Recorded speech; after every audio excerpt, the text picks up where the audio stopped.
U.S. First Lady Melania Trump visited in Ghana on her first major soul journey. Stephanie Grissom, Trump's communications director, told the network CNN that the trip is primarily a diplomatic and humanitarian visit. During the visit, the health of the population of Ghana, and especially the health of the children, were discussed. The government of Israel in November decided to help develop agriculture in Africa, including Ghana.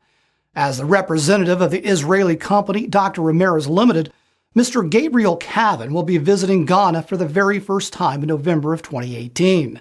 While in Accra, the capital of Ghana, Mr. Cavan will be launching and presenting one of the most sought-after plant-based products to accelerate the growth of poultry known as Chicken Protector. Now, Chicken Protector is officially authorized by the Ministry of Agriculture in Israel, and it's certified by the Food and Drugs Authority of Ghana. Final formula of Chicken Protector is the result of over 7 years of research and development, in which they carried out scientific studies of the ingredients, as well as observations and experiments with a final product in the field and under various growth conditions, the results of which revealed a clear and positive effect on the performance of the broiler chickens.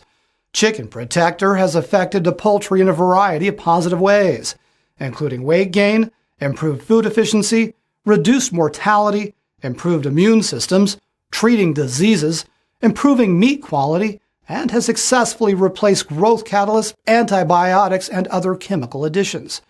It's clear why so many agree that Chicken Protector is such a necessary and beneficial product for farmers in any country in the world, and we can certainly all benefit from poultry that's free from antibiotics.